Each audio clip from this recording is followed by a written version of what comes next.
right, hello and welcome to episode 41 of WCATChats. I'm Alex Carr, joined alongside by a new host, Jack Schwartz. So we'll see how he does. Hopefully he doesn't crumble under the pressure. But now looking at the other side, we have junior varsity wrestler Luke Boyer, who's in the midst of the wrestling season. And Luke, how you doing? I'm doing good, Alex. How about you? I'm doing good as well. Jack? I'm doing good. I'm excited to be here. Good to hear. So, Luke, in the middle of a wrestling season, and how's it going? It's going well. I mean, we have a pretty young team this year, so trying to develop some of our younger guys and get them mad experience. But going well, beat Holy Innocents and Pace in the Buckhead belt, and then narrowly lost to Love It. So it's been a good season so far.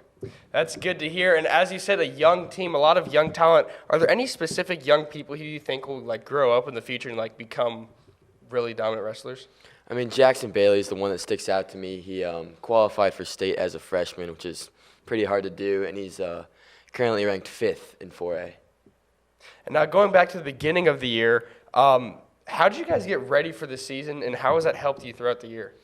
Well, I mean, the season kind of starts right after it ends. We have stuff in the spring, stuff in the summer, and stuff in the fall. So just been going to those practices and working out, and obviously football came in pretty conditioned and ready to go. So good start to the season so far. And how do those practices help create a team chemistry? What have you seen from the seniors? I know you guys only have 2 seniors, so how does that kind of play a role in the team chemistry? And what have you seen from the team? Oh, I mean, when you're working in the room, I mean, you go through pretty hard practices every day, so you start to get close to your teammates through that. And Robert Cram and Van Brown have really done a good job of leading the team this year and, being good role models for the younger wrestlers. Yeah. Right before you start off a match, do you have any rituals or preparations that you do? I mean, got to get my knee taped up because I tore my ACL, but besides that, sometimes I'll just pace back and forth, try to get ready for the match. Yeah. Do you guys ever have a post-match, if you guys have a victory or something, do you guys ever have a team ritual you guys do? A lot of times we'll go out to dinner with the team, go to Willie's or Moe's most of the time, and that's just a good team bonding activity, What's your Moe's order? Moe's, I get the steak stack. Yes, exactly. Good. Yes. That's the only Yeah, that's what you There's have no to point going to Moe's if you don't get the stack. If you're not doing that, go to Chipotle or something healthy. What's been your most memorable moment from either this year or just your Westminster wrestling career? Freshman year, we won the last match in area to go to sectionals, and that was dual meet. So those are team-based, which is a lot more fun for me at least because you have the team aspect that you don't have in the individual tournaments. Yeah. And so kind of obviously in wrestling, it's a pretty demanding sport on a lot of different fronts. I mean, you've got something we haven't addressed yet, which is cutting weight and maintaining weight. How has that affected you throughout your career so far? I mean, you have to just be careful about it. You can't drop, and GHSA has guidelines for it to not drop too much weight. But you just have to, be responsible about it if you're going to do it, which obviously not required or anything. And talk to your coaches, make a plan about it, and just be smart about it. What's the most you've ever dropped in weight, or you've seen someone on your team drop in weight? The most I've seen overall was 20 pounds in a week. Jeez, how? Well, it's kind of just all water-based, so you kind of just get rid of all the water in your system. Jeez. But the most I've dropped was about 7 in a week. You say something like that to a non-wrestler, and they don't believe you at all, and they're just perplexed at that number. But you really do not eat anything and Not get drink all that anything water right either. out of your system. Yeah. I remember my oldest brother, James, he used to be a wrestler. I remember he would just put on all the sweats possible and just go for jogs around the indoor track until he could meet weight by just sweating all the weight out, which seems so painful.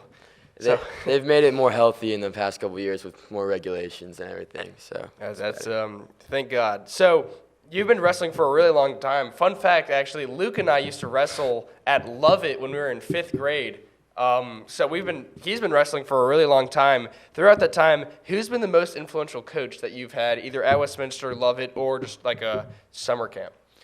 Probably say Coach Friedel. He's a community coach here at Westminster, and he's just really inspired me and been a great coach for me.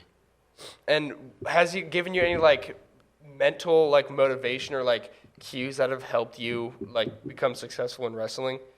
I mean, yeah, he's helped me with both the wrestling, the technique of it, but also, I mean, you're kind of going out there and fighting another kid, so you kind of have to have your mind right before you go out and do that. So he's definitely helped me, tips there and stuff like that. And talking about wrestling other kids, what's the fastest you've ever pinned someone, or what's the fastest you've ever been pinned? The fastest I've ever pinned someone was 9 seconds. And I think the fastest I've ever been pinned was I was wrestling a 2-time state champ. I think he got me in about 45 seconds. Hey, you know what? That's a good ratio. So 5-1. I'll take those odds. You talked about tearing your ACL. What was that like? How did it occur? And how has the recovery been? Well, I tore it in the first match of, the first home match of my sophomore season. And it was pretty hard. I mean, had to get the surgery, go to physical therapy for about a year. And one thing that was kind of hard was trying to stay involved with the team because, I mean, you're not wrestling, you can't participate as much. But I think I did a good job of trying to keep involved and not just giving up, Yeah. On a more lighthearted note, what is your favorite wrestling move that you've come to like, and how do you go about executing that? I like the fireman's carry. You kind of just dump them and drop them over your head. Is that the one you're on your knee? Yeah. I remember that one. I could never do it. That's why I only resorted to the hip toss. That was my go-to. Yeah, me and Alex were big middle school wrestlers. Oh, yeah. How do you contribute to the team's camaraderie? Okay.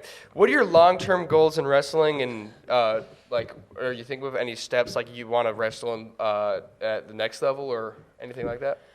I mean, wrestling at the next level is really difficult because there's a ton of wrestling programs in high school and not a lot in college.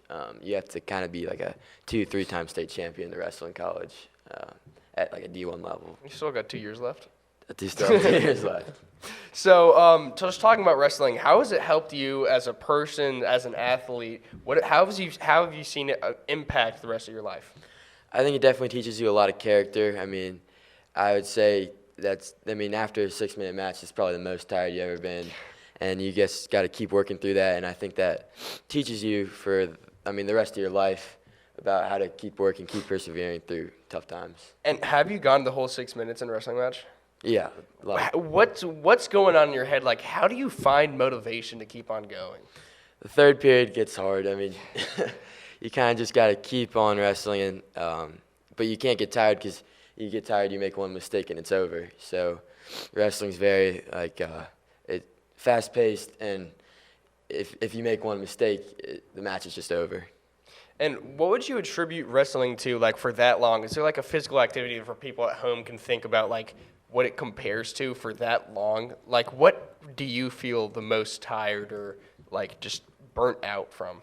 I mean, it's pretty much just a sprint for 6 minutes. So if it takes 6 minutes to run a mile, sprinting that mile is a good estimate. And you do have, when you go out of bounds, you get maybe a 3-second rest as you go back to the middle. But definitely a lot of cardiovascular, a lot of physically demanding. Keeping with the stress that you've got on the mat going through an entire match, wrestling's pretty demanding in terms of time as well, because you've got meets late at night that can run into all hours of the night and practice every day. How do you work to balance your academics and try and maintain a social life during wrestling season, because it's a lot of work? You just gotta plan it. It is a lot of time with 3 lifts each week and meets on Saturday and meets during the week, and practice going to 6:37. But you have Sunday free. So there you go. You're like Chick-fil-A. Unfortunately, like, everyone loses eventually. So when you do, how do you bounce back from that? Because I know you guys will have matches in the same day. So, like, if you lose the first match, how do you get in the right mental mindset to be able to face the second one? I like to watch the film of it and just kind of look at that, see what I messed up on, see what I can fix for the next match. For the next match, and go back into that ready. In the tournaments, it's double elimination, so you lose one, and maybe 30, 45 minutes later, you gotta go out there and wrestle again, and you can't lose that one. So it is hard, but you kind of just gotta forget about it and take what you learn from it, but then forget about it and just go back and wrestle. You mentioned your favorite move was the fireman's carry. It's a pretty cool and an advanced move, but say you're starting out a wrestling match, it's just starting. What moves are you looking to hit right out of the gate? Like what is your first instinct right when the match starts? You got to work to hand control, so blocking off wrist, getting inside ties, and then once you get those inside ties, that leads to moves like the fireman's, like a sweep single, just different stuff that you can do. But first, you have to hand fight and get the control. And would you say that you're more of like an offensive player, like you go trying to make the first move, or do you play it more laid back where you see how the other person plays first and then you go from there? I would say pretty defensive. Just first period, maybe looking for the fireman's, looking for a sweep or something, but I'd say kind of staying back and then kind of start to become more aggressive in the second and third. As they get tired, you can take advantage of that and get an advantage there. And last question, if you could go back in time and give your younger self advice about wrestling, what would you say? I would say it doesn't, like middle school doesn't matter. Just keep working on getting better and working that, because in really high school, this regular season doesn't matter. It's nice to beat Love, it's nice to beat Holy Innocents, all our rivals, but what it really comes down to is the region tournament, or both the region tournaments. So, yeah, just keep working at it. Just don't get discouraged, and yeah. Well, have fun, yeah. We forgot to mention, I didn't even know this was possible, Luke Boyer, the junior, is a captain of the wrestling team. Happens. Yeah, look at that. So how did that come to pass? Well, with not too many seniors this year, just Robert and Van, Brian and I are also captains as well. Does that feel like you have any, like a leadership role that you need to fill out, or like how does that play out for you? You definitely have the younger wrestlers looking up to you, and I try to help them out by, kind of correcting their form and teaching them different technique, and, just kind of trying to develop them into better wrestlers. Well, thank you, Luke, so much for joining us. That was very interesting. I always love learning about wrestling. There's so many ins and outs about it. So hopefully, good luck for the rest of the year, and yeah. Yeah, no, such a great sport, and always love hearing from you, Luke. Mm-hmm. Thank y'all. Thank you, Luke, for joining us. I always just love hearing about wrestling. There's so much to learn, and also just the whole, not only the physical aspect, but the mental aspect. But first podcast back from Christmas break. A lot of holidays, a lot of sports talk. Jack, what did you see? Obviously we had the college football playoff, just a couple of days ago. And I'm going to have a controversial take here. I know half the country is divided on this. I think the committee got it right. I think those were some really good football games with a lot of great players on the field, and I think it would have been much worse if FSU was in there. Yeah, watching that Georgia-FSU game was sad, but we could see how the transfer portal impacts the game. FSU didn't have any of their starters really, but Georgia also handed them that L. That was ridiculous. Yeah, no, was it Did not look like a college football that was a playoff team. Game. But yeah, the playoffs been a lot of fun to watch. I'm blanking on the two teams, but Michigan-Alabama or Texas? Michigan-Alabama game was just everything it was supposed to be, and then some. Was it double overtime? Was it single overtime? It was single overtime. Oh yeah, second possession. Second possession. Michigan stopped Alabama. Jaden Milroe had the worst fourth down QB draw, straight into the ground. I don't know where he was running. No, that was that was an option play. Decided to keep the ball, and didn't really work out for them. But it's gonna be an exciting championship game. I'm really excited to see it. Especially because you've got Michael Penix for Washington, or Penix, however you want to say it. But he's just I mean, he's been super. Second in the Heisman voting. Lefty, really slings the ball well, gets it out quickly. Doesn't rush for a ton of yards, but he's a pretty quick player. And he's only been sacked, I think, 11 times this year, so he's not been touched very often. So very good offensive line for Washington, which is going to be interesting with the contrast for Michigan with that elite defensive front.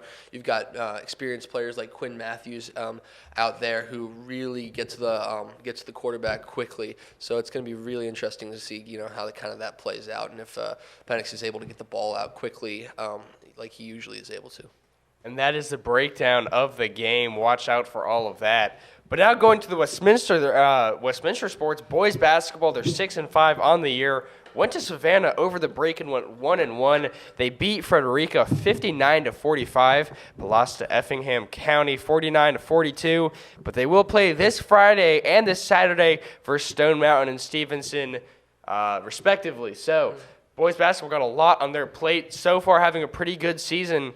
I've been watching them over on social media. Coach Searle and the rest of the basketball team is doing a good job of keeping everyone updated. So it's just a lot of fun to see progressions on them. And you want to talk about girls basketball? Girls basketball also made the trip down to Savannah. They were able to go 2-0 during that time, so it's great for them.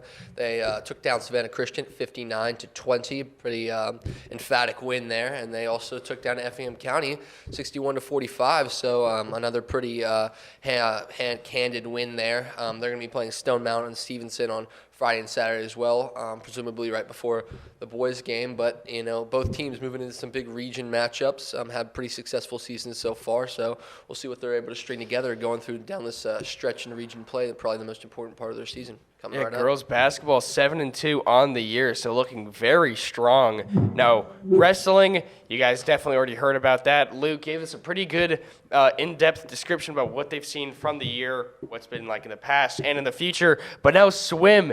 They swim at Marist this Thursday, so make sure to tune in for that. I know that they've been swimming a lot this year, and the girls team, I've heard, is looking pretty sharp, so we'll see how that goes, led by Katie Christofferson, who is one of the best swimmers we've ever seen here. UVA commit. Awards left and right. All right, college football, we already saw it. Oh, have we even talked about Jaden Daniels being the Heisman winner? Were you shocked by that? I was not shocked by that. I think it's well-deserved. I mean, there's a couple guys. I mean, obviously, Penix was in the running. I think he finished second. Bo Nix was in the conversation. So I think those were really the main three front runners. And I think Jaden Daniels is honestly the most talented football player. Between them, kind of showed it this year. I mean, I don't know if he's per se the most NFL ready of the group, but, his stats don't lie. Low 40s in the touchdowns to, very low single-digit interceptions, which is, I think it was like 43 touchdowns to 5 interceptions. Those are just absolutely crazy numbers.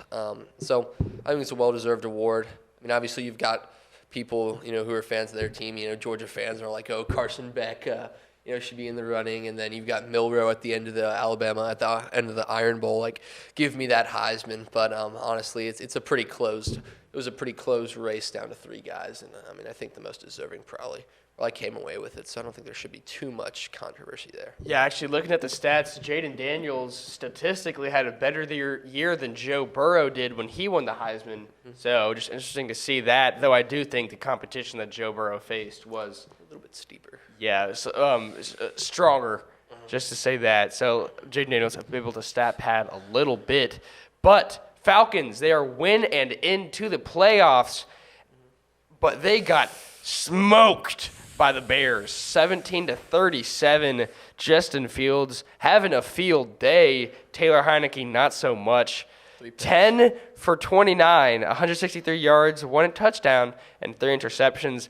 Completing a third of your passes typically doesn't lead to success. We saw that there. 3-to-1 ratio practically from completions to interceptions. Bijan Robinson had a pretty good game, averaging 15 yards per carry. And the other side of the ball, Khalil Herbert for the Bears. What a day. Fantasy owners love that.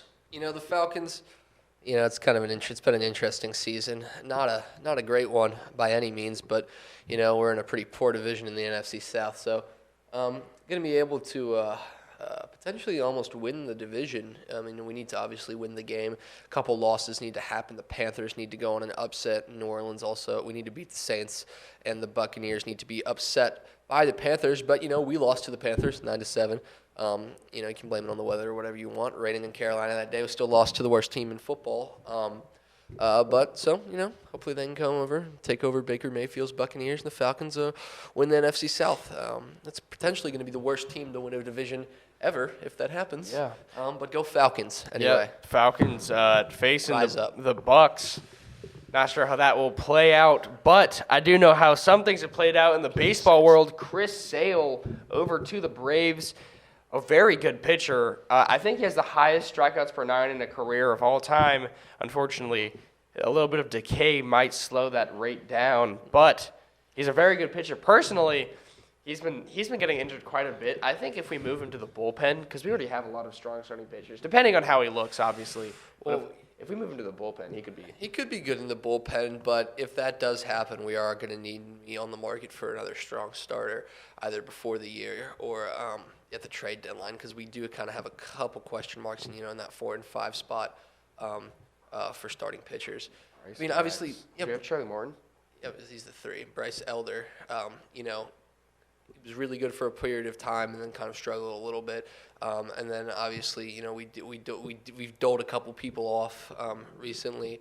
We've still got A.J. Smith-Shire, who has sometimes taken on that 5 role. Him and Schuster kind of split time there. Also, Yanni Chirinos did also make some starts. But I think it's going to be interesting what they do with Sale, and the biggest question is if he can stay healthy and stay on the field. Yeah, he's been battling the injury bug for quite some time now. Hate to see it. Not sure if it's workload or what it is. But his peak was insane. He would strike out legitimately 13 people per game just consistently. But now also talking about big pitchers, the Dodgers landed Shohei Ohtani and Yoshinobu Yamamoto in a deal where they spend in total over $1 billion on them. Mind-boggling stuff. Shohei Ohtani, is it 10 years or 13 years? It's something in the double digits for 700 million, which but obviously the big thing with that contract is the $2 million per year and the $68 million per year after he is presumed to be retired. So it's pretty clear that the Dodgers are going for their World Series in the next 10 years, signing Yamamoto and Ohtani. It's because they're going to be shelling out a pretty penny, well after he's out of the league. Mm-hmm. But, what's interesting about that is everyone's talking about how the top of the Dodgers lineup looks really good and their staff's coming together with Yamamoto. You still got 4 guys at that bottom of the lineup who have got to produce for you to win a World Series. The Braves have probably arguably one of the best bottoms of the lineup ever, and they lost in the first round to the Phillies 2 years in a row. So the Dodgers, they don't really have a great bottom in the lineup. They've got guys still in there like Jason Hayward, who's played for the Braves. Jason Hayward actually had a pretty good year last year. He did have a good year last year. Career resurgence, some may say. I think it was an 850 OPS. Mm-hmm. But when you think of guys that are going to lead a team to a World Series, it probably doesn't come to mind as of right now. You've got guys like James Outman, who are promising young stars, but really just haven't proven themselves, as much as you would like at the big league level yet. Along with guys like Chris Taylor. So if the bottom of the lineup can come together, I think they're going to have a really special team. The Dodgers are always competitive, but, they might get back to their over 100-win mark in the regular season, especially if Ohtani can produce. And then come 2-3 years down the line when he's fully healthy off the mound again, it's going to be special to see. Sounds like a naysayer to me. We'll see how the Dodgers react to Jack's statements. Not a Dodgers fan. Yeah, pretty obviously. Well, thank you guys so much for watching. This has been a pretty fun episode. New host, Wrestling with Luke Boyer. Thank you guys so much for watching, and as always, go Cats.